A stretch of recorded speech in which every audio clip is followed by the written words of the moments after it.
Là donc on est en présence de bouchons de liège. Ces bouchons qu'on met d'habitude à la poubelle parce qu'on n'y pense pas, parce qu'on ne sait pas ce qu'on pourrait en faire. Bon, or sur le Finistère, chaque année, bon, le vin a de plus en plus de bouchons en plastique.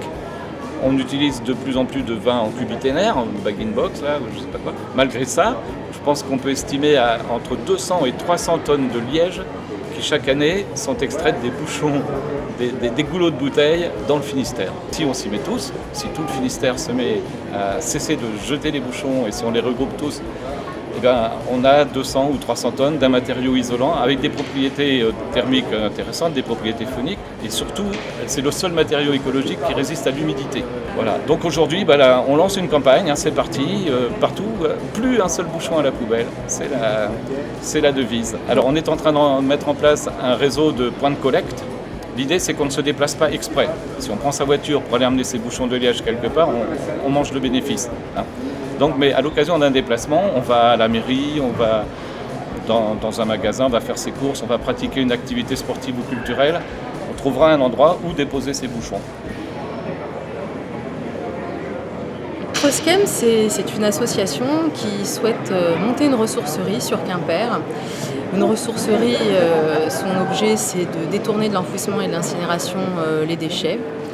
Et nous, on a une particularité dans notre ressourcerie, c'est qu'on a une visée artistique, donc on a une foison de personnes engagées qui font par exemple comme ces chaises bretonnes derrière, qui fourmillent d'imagination et qui permettent à des objets dont les gens ne veulent plus de retrouver une place un peu plus noble dans un ensemble moderne aujourd'hui.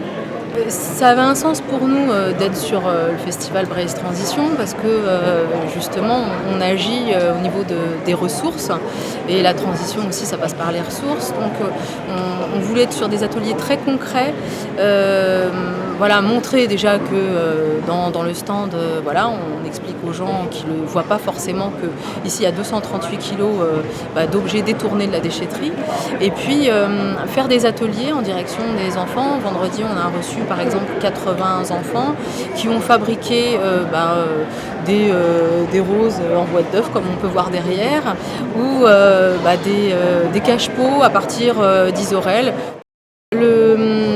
Le local, c'est vrai que s'il pouvait faire 500 mètres carrés, ça serait formidable. Ça serait le minima d'ailleurs pour une ressourcerie. Il faudrait qu'il y ait de l'eau et de l'électricité. Je précise comme ça en passant.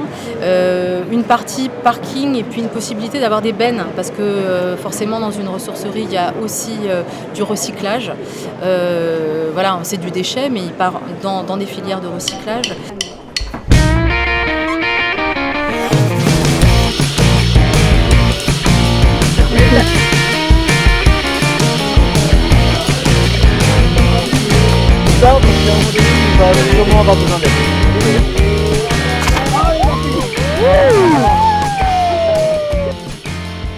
Donc Carnavélo, elle a été créée en mars 2014, donc ça fait un petit peu plus d'un an et demi d'existence et on travaille beaucoup sur tout ce qui tourne autour du vélo, mais la pratique du vélo au quotidien.